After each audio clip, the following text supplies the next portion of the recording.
நீங்க எதிர்கொள்ற பிரதான விமர்சனம் பிஜேபியுடனான உங்க உறவு பற்றி என்ன விளக்கம் கொடுப்பீங்க? சார், ஒரு தவறான அவதூறான கருத்துக்களை திராவிட முன்னேற்ற கழக தலைவரும் அதன் கூட்டணி கட்சி தலைவரும் பரப்பிட்டு வராங்க. அது உண்மையல்ல. அதிமுகங்கிறது ஒரு இயக்கம், பிஜேபிங்கிறது ஒரு இயக்கம். ஆக ரெண்டு இயக்கமும் மக்களுக்கு சேவை செய்ய வேண்டும், மக்களுக்கு தேவையான திட்டங்களை கொடுக்க வேண்டும் என்ற அடிப்படையில் தான் சேர்ந்திருக்கிறோம்.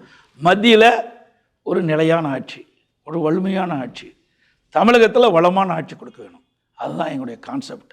இன்றைக்கி ஒரு ஆட்சி தமிழகத்தில் வந்துன்னு சொல்லுங்கள், ஆட்சிக்கு தேவையான திட்டங்கள் அனுமதி கிடைக்க வேணும், ஆட்சிக்கு தேவையான அந்த வளர்ச்சிக்கு தேவையான நிதி மத்திய அரசுலேருந்து கிடைக்க வேணும். அப்படி ஒரு இணக்கமான உறவு இருந்தால் தான் நாம் கொடுக்கப்பட்ட தமிழ்நாட்டு மக்களுக்கு கொடுக்கப்பட்ட வாக்குறுதி நிறைவேற்ற முடியும். தமிழ்நாடு வளர்ச்சி பாதையில் செல்ல வேண்டும் என்று சொன்னால் மத்திய அரசோடு இணக்கமாக இருந்தால் தான் திட்டங்களும் பெற முடியும், நிதிகளும் பெற முடியும், தமிழகம் வளர்ச்சி அடையும். அந்த அடிப்படையில் தான் நாங்கள் பாரதிய ஜனதா அதிமுக இணைஞ்சிருக்குது, நாட்டுடைய நலன் கருதி. இணைஞ்சு இணக்கம் சரியான அவங்க உங்களை இயக்குறாங்கன்னு விமர்சிக்கிறாங்க. எப்படி சார் இயப்பாங்க? வேணும்னே திட்டமிட்டு அதான் சொல்கிறேனே, வேறு வழியே இல்லை. எங்கள் மீது எந்த குற்றச்சாட்டும் சொல்ல அவர்களுக்கு வாய்ப்பில்லை. அது அப்படி ஒரு நல்ல ஆட்சி நாங்கள் செஞ்சோம். அவர்கள் எண்ணியதெல்லாம் ஒன்று, நடக்கிறதெல்லாம் ஒன்று. அதனால் இன்றைக்கு பாரதிய ஜனதா கட்சி வச்சுக்கிட்டு தான் அவர் பேசிகிட்டு இருக்காங்க. இதே திரு கருணாநிதி இருக்கின்ற பொழுது 1999 அன்று நாடாளுமன்ற தேர்தல், பாரதிய ஜனதா திமுக கூட்டணி வச்சது நாடாளுமன்ற தேர்தலில். அப்போ வெற்றி பெற்று மத்தியில் மரியாதைக்குரிய மறைந்த வாஜ்பாய் அவர்கள் பிரைம் மினிஸ்டராக இருந்தாங்க. அந்த அமைச்சரவையில் திரு முரசொலி மாறன் அமைச்சராக இருந்தார்.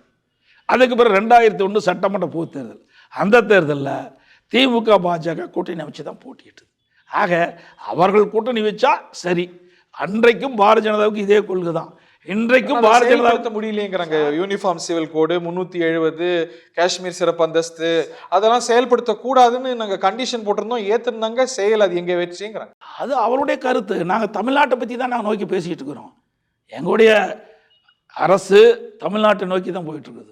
இன்றைக்கு நாங்கள் ஒரு ரீஜனல் பார்ட்டி, இங்கே இருக்கிற ஒரு மாநிலத்தில் இருக்கின்ற ஒரு கட்சி. இவரை போல் இந்தியா கூட்டணின்னு அப்போ சொல்ல, இப்போ அதை பற்றி பேசவே மாட்டேங்கிறார். ஸ்டாலின் வாயை திறக்க மாட்டேங்கிறார். இந்தியா கூட்டணின்னு செயலிழந்து போச்சு, அதனால் அதை அப்படியே தவிர்த்துட்டார். ஆனால் சார் இருக்குதுங்க, இருந்த ஏன் சொல்ல வேணுமே, ஏன் சொல்ல மாட்டேங்கிறாரு? வாய் திறந்து ஒரு வார்த்தை கூட தேர்தல் நேரத்தில் சொல்லவே இல்லையே. நீங்க இந்தியா கூட்டணின்னு சொல்லலை அப்படின்னீங்க, அது நாடாளுமன்றத்துக்கு. நாங்க பாருங்க திமுக கூட்டணின்னு சொல்றோம், அவங்க பாருங்க தேசிய ஜனநாயக கூட்டணின்னு சொல்றாங்க, அதிமுக தலைமையிலான கூட்டணின்னு சொல்றது இல்லைன்னு. ஆமா சார், தெளிவுபடுத்தியாச்சு. அவருக்கு புரியல, புரிஞ்சா பரவாயில்ல, புரியாதவருக்கு என்ன செய்ய முடியும்? தூங்குறவனை எழுப்பிடலாம், தூங்குற மாதிரி நடிக்கிறவனை எழுப்பவே முடியாது. எங்கள் கூட்டணி அமைஞ்ச பிறகு முதலாக எங்களுடைய தொலைக்காட்சி அத்தனை பேர் வந்தது, ஊடக நண்பர்லாம் வந்தாங்க, பத்திரிக்கைலாம் வந்தாங்க. முதல் ஐடிசி ஹோட்டலில் நான் கூட்டணி அமைச்ச உடனே உள்துறை அமைச்சர் அமித்ஷா அவர்கள் தொலைக்காட்சிக்கு பேட்டி அளித்தார். அப்போ தெளிவாக குறிப்பிட்டாங்க, எங்கள் கூட்டணிக்கு தலைமை தாங்குவது அனைத்து இந்திய அண்ணா திராவிட முன்னேற்ற கழகம், அனைத்து இந்திய அண்ணா திராவிட முன்னேற்ற கழகம் ஆட்சி அமைக்கும். எங்களுடைய கூட்டணியுடைய முதலமைச்சர் வேட்பாளர் இபிஎஸ் தெளிவாக சொல்லியாச்சு. இப்போ ஸ்டாலின் என்ன சொல்கிறார்? திரு ஸ்டாலின் அவர்கள் என்ன சொல்கிறாரு? தமிழ்நாட்டுக்கும் டெல்லி என்டிஏக்குங்கிறார். இப்போ நடக்கிற தேர்தல் எங்கே? தமிழ்நாட்டில் நடக்குது. எங்கள் கூட்டணியுடைய அறிவிப்பு என்ன? அதிமுக தான் ஆட்சி அமைக்கும். இது சட்டமன்ற தேர்தல், இது நாடாளுமன்ற தேர்தல் அல்ல. டெல்லியில் பேசுனீங்களேன்னு விமர்சிக்கிறார். இவர் தான் இப்போ டெல்லிக்கு போகிறாங்க, பார்க்கலையா? பிரைம் மினிஸ்டர் பார்த்தாங்க, ஒரே நாளில் அப்பா அம்மா 2 பேருமே பார்த்தாங்க பிரைம் மினிஸ்டர். இவங்க தான் மத்தியில் இருக்கிற அமைச்சர்லாம் பார்த்துக்கிட்டு தான் இருக்கிறாங்க. நாங்கள் போனால் டெல்லியில் உள்துறை அமைச்சரை பார்க்குறோம், மொத்தம் ஏன்னா பாகிஸ்தான் மந்திரியே பார்த்தோம், நம்ம இந்திய நாட்டில் இருக்கிற உள்துறை அமைச்சர் தானே பார்க்குறோம். அப்படி பார்க்கும்போது இவர் ஏன் அவ்வளோ பயம், ஏன் அலறல்? அதில் ஒரு அரசியல் யுக்தி இருக்கிறது நீங்கள் பார்க்கலையா? பாஜகவுக்கு ஆதரவு வாக்குகள் இருக்கிறது போல ஒரு எதிர் வாக்குகள் இருக்கு, அதை அவங்க கேபிட்டலைஸ் பண்ணணும்னு நினைக்கிறாங்க. கடந்த தேர்தல்களில் அவங்களுக்கு அது இந்த கருத்துருவாக்கம் பலன் தந்திருக்கு, இந்த மாதிரி தராதா? சார், இது ஒரு தவறான கருத்து எடுக்கிறதுனேன். நீங்கள் அதிமுக வாக்கு வங்கி நடைபெற்ற 2024 அதிமுக வாக்கு வங்கி, பாரதிய ஜனதா கூட்டணி வாக்கு வங்கி, ரெண்டையும் கூட்டி பாருங்கள். 99 இடங்கள் நாங்கள் வெற்றி பெறோம் சட்டமன்றத்தில். 234 தொகுதியில் 99 இடங்கள் வெற்றி பெறும். அப்படி ஒரு கூட்டணி வலுவாக அமைச்சா தான் திமுக கூட்டணி வீழ்த்த வேண்டும் என்ற அடிப்படையில் அமைக்கப்பட்ட கூட்டணி. இன் ஹைண்ட்சைட் 2024 வச்சிருக்கலாம்னு நினைக்கிறீங்களா? சார், அவ்வப்போது சூழ்நிலைக்கு தக்கவதான் கூட்டணி அமைப்போம். இப்படி இருக்குது அப்படி இருக்குன்னு யாரும் கணித்து சொல்ல முடியாது. ஆனா என்ன ஒரு பார்வை இருக்குன்னா, நீங்க சந்திரபாபு நாயுடு போல, நிதிஷ் போல இந்த ஆட்சியை நிர்ணயிக்கக்கூடிய சக்தியா இருந்திருப்பீங்க. இபிஎஸ் தான் பிரதான சக்தியா இருந்திருப்பார் தேசிய அளவுல. எங்களுடைய கட்சி என்ன முடிவுடுதோ அதன்படி தான் நாங்கள் நடக்க முடியும். சோ அதுல இருந்து வந்த படிப்பனையும் கூட நம்ம சேர்ந்தா வெற்றி பெறுவோம், எளிதா வெல்லலாம் அப்படிங்கிற. நான் ஏற்கனவே சொன்னேன், இன்றைய திமுகவை வீழ்த்த வேண்டும், மக்களது ஆட்சி அகற்றப்பட வேண்டும், ஊழல் ஆட்சி அகற்றப்பட வேண்டும். சோ அதுதான் ஒரு பொது நோக்கம். ஆமா, அப்படி ஒரு பொது நோக்கத்துடைய கட்சிகள்லாம் ஒன்றாக இணைந்து தானே நாங்கள் இந்த தேர்தலை சந்திக்கிறோம். உங்களுக்கு பொது நோக்கம் இருக்கு, ஆனா எங்களுக்கு பொது கொள்கை இருக்கு, நாங்கெல்லாம் கொள்கையால் இணைந்தவர்கள். இது ஒரு வேடிக்கையான ஒரு கருத்தாக இருக்குது. சரி, இங்கே கொருக்குனா பாண்டிச்சாலையாக மாறி இருக்குது. காங்கிரஸுக்கும் திமுக ஒரே கொள்கையா, திமுகவுக்கும் கம்யூனிஸ்டுக்கும் ஒரே கொள்கையா, மதச்சார்பின்மை, சமூக நீதி, திமுகவுக்கும் விடுதலை சக்திக்கு ஒரே கொள்கையா? அங்கே கேரளாவில் காங்கிரஸும் கம்யூனிஸ்டும் ஏற்று தானே போட்டியிடுது. சார், எல்லாம் அரசியல் திட்டமிட்டு அவளுக்கு சாதகமாக பேசுவதற்காக இப்படி ஒரு கருத்தை சொல்லிட்டு இருக்காங்க ஒழிய எந்த கட்சிக்குமே ஒரே கொள்கை கிடையாது. ஒவ்வொரு கட்சிக்கும் ஒரு கொள்கை உண்டு. சூழ்நிலைக்கு தக்கவாறு கூட்டணி அமைக்கிறாங்க. கொள்கை ஒரு கொள்கை என்பது வேறு நிலையானது, ஒரு கட்சி கொள்கை என்பது. கூட்டணி என்பது அவ்வப்போது சூழ்நிலைக்கு தக்கவாறு அமைப்பது. இதை ரெண்டை பொருத்தி பேசுவது சரியா இருக்காது. பாஜக ஆனால் திமுக அவருடைய இன்றைய சூழ்நிலைக்கு அரசியலுக்காக அந்த கொள்கை கூட்டணின்னு சொல்றாங்க. மக்களுக்கு தெரியாத ஒன்றும் கிடையாது. இன்றைக்கு மக்கள் விழிப்போடு இருக்கிறாங்க. இன்னைக்கு விஞ்ஞான உலகம் தமிழ்நாட்டில், இந்தியாவிலேயே உலக நாட்டிலேயே விஞ்ஞான உலகம் ஆகி போச்சு. யாரும் ஏமாற்ற முடியாது.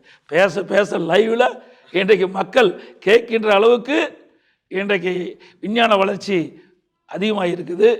அதில் திரு ஸ்டாலின் அவருக்கு அறியாமல் இப்படிப்பட்ட கருத்தெல்லாம் பேசுகிறான்னு தான் நான் கருதுகிறேன். எம்ஜிஆர் மாளிகையில் தான் இந்த தொகுதி உடன்படிக்கை அறிவிச்சிங்க, நான் தான் பாஸ்ன்னு காட்டவா? அப்படியெல்லாம் கிடையாது. அப்படி எப்போ எண்ணியதே கிடையாது. எங்களுடைய கூட்டணி தலைவர்கள் ஒத்த கருத்து ஏற்படுகிட்டது, பேச்சுவார்த்தை நடத்தணும், உடனே யாராருக்கு எவ்வளவு தொகுதி என்று எங்களுக்குள்ளே பேசி முடிவு பண்ணோம், உடனே நாங்கள் அறிவித்தோம். இது பாஸுங்கிறதே கிடையாது, அனைவரும் சமம். எங்கள் கூட்டணி பொறுத்த வரைக்கும் அனைவரும் சமம். திமுக கூட்டணி போல அல்ல. திமுக கட்சி மற்றவர்களாம் அடிமையாக வச்சுக்கிட்டு இருக்குது. அதனால தான் கூட்டணி பேச்சுவார்த்தை எவ்வளோ நடந்தது, காங்கிரஸுக்கும் திமுகவும் 20 நாள் வார்த்தை போர் நடந்தது. உடைய ஊடகத்திலலாம் அவ்வப்போது செய்தி வந்துக்கிட்டே இருந்தது. ஒரு காலகட்டத்தில் காங்கிரஸ் திமுக விட்டு விலகின்ற நிலைமையெல்லாம் வருமோ என்று ஒரு சந்தேகமெல்லாம் பத்திரிகை ஊடகத்திலையும் எழுப்புனீங்க. அப்படி வார்த்தை போரெலாம் இருந்தது. திமுகவில் ஒரு பக்கம் பேசுனாங்க தலைவர்கள், காங்கிரஸ் வந்து ஒரு பக்கம் பேசுனாங்க. இப்படிப்பட்ட நிலைமையில் தான் வேண்டா வெறுப்போடு தான் காங்கிரஸும் திமுகவும் கூட்டணி அமைச்சிருக்குது. கூட்டணி தர்மத்துக்காக எல்லாம் சமம்னு சொல்லலாம். பட் ஆனால் இந்த நம்பர்ஸ் எல்லாம் பார்க்கும்போது நீங்கள் ஒரு டஃப் நெகோஷியேட்டர் அப்படியெல்லாம் கிடையாதுங்க. ஒவ்வொரு கட்சிக்கும் ஒரு வாக்கு வங்கி உண்டு. இது மாநில தேர்தல், மத்தியில் நடக்கிற தேர்தல் அல்ல. மாநில தேர்தலில் யார் ஆட்சிக்கு வர வேண்டும் என்று மக்கள் விரும்புகிறார்களோ அதற்கு ஏற்றவாறு தான் நாங்கள் இடங்கள்லாம் தேர்வு செஞ்சுருக்கிறோம். எங்கள் கூட்டணி தலைவர்களும் அதுக்கு துணை நின்றாங்க. திமுக கூட்டணியில் பாருங்க, கடந்த தேர்தலில் இருக்கிற கட்சிகளோட கூடுதலாக கட்சிகள் சேர்ந்துருக்கிறாங்க. அது அவங்களுக்கு இந்த முறை அரித்மெட்டிக் அட்வான்டேஜ் தராதா? உங்களுக்கு இன்னும் சவால் ஆகாதா? இப்படியே தான் நீங்கள் ஊடகத்திலையும் பத்திரிகையிலையும் பேசி பேசி அவங்களுக்கு ஒரு பெரிய பலம் இருக்கிற மாதிரி காட்டுறீங்க. நிச்சயமாக அது இல்லை. 2021 சட்டமன்ற பொதுத் தேர்தலில் திராவிட முன்னேற்ற கழக தலைமையில் எந்தெந்த கட்சி கூட்டணி வச்சதோ அந்த கட்சி தான் கூட்டணி வச்சிருக்குது. புதுசாக ஒரு கட்சி போய் சேர்ந்துருக்குது, வேற எதுவுமே கிடையாது. தேமுதிக, மக்கள் நீதி மையம் புதுசாக போய் சேர்ந்துருக்குது, அவ்வளோதான். பெருசாக அதுக்கெல்லாம் ஓட்டு வங்கி கிடையாது. தேமுதிக ஏன் சார் நம்ம? ஆனால் எங்கள் கட்சியில் அப்படி இல்லை. எங்கள் கட்சியில் ஒரு பிரதான கட்சின்னா பாரதிய ஜனதா கட்சி, ஒரு வாக்கு வங்கி கட்சி, பாட்டாளி மக்கள் கட்சி, அம்மா மக்கள் முன்னேற்ற, இன்னும் இதர கட்சிகள் எல்லாமே ஒரு வாக்கு வங்கி உள்ள கட்சிகள்.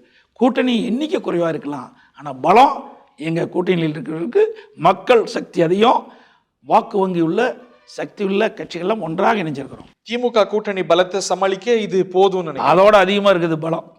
இன் டர்ம்ஸ் ஆஃப் பெர்சன்டேஜ். ஆமாம், அவங்களுக்கு என்ன பர்சன்டேஜ் இருக்குது? அவங்க கூட்டணி கட்சிகள்லாம் பாருங்க, அவங்களுடைய சின்னத்துல போட்டிடுறாங்க. இங்க வந்து சில கட்சிகள், குறிப்பா தமாக எல்லாம் பாஜக சின்னத்துல போட்டிடுறாங்களே, பாத்தீங்களா டெல்லிங்கிறாங்க. அதாவது ஏற்கனவே தேசிய ஜனநாயக கூட்டத்தில் இவங்க அங்கம் வைத்தாங்க. நாடாளுமன்ற தேர்தலில் தேசிய ஜனநாயகம் அங்கம் வைத்தாங்க. நான் ஏற்கனவே கூட்டணி உடன்படிக்கை ஏற்பட்ட உடனே நான் வந்து செய்தியாளர்களை சந்திக்கின்ற பொழுது எங்கள் கூட்டணியில் சிறிய சிறிய கட்சிகள் இணைந்திருக்கின்றன. இன்றைக்கி அதிமுக எங்களுடைய சின்னத்தில் நிற்கிறோம், பாரதிய ஜனதா அவருடைய சின்னத்தில் நிற்கிறாங்க, பாட்டாளி மக்கள் கட்சி அவருடைய சின்னத்தில், அம்மா மக்கள் முன்னேற்றலாம் அவருடைய சின்னம். மற்ற கட்சிகள் விருப்பப்படி எந்த சின்னத்தில் நிற்கணுமோ அந்த சின்னத்தை தேர்ந்தெடுத்து நிற்கலாம் என்று அப்பொழுதே நான் அறிவித்து விட்டேன். பாருங்க அப்படி இலை பேட்டியில பாருங்க. இலை இன்னும் பலமானது இல்ல தாமரையோட. சார் ஒவ்வொரு கட்சி தலைவருக்கும் ஒரு எண்ணம் உண்டு. அதில் போய் நாங்கள் திமுக மாதிரி அடிமை கிடையாது. எங்கள் கூட்டணியில் இருக்கின்ற கட்சிகள்லாம் சுதந்திரமாக செயல்படுது. எங்கள் திமுகவில் இருக்கிற கட்சியெல்லாம் அடிமையாக தான் இருந்துக்கிட்டு இருக்குது.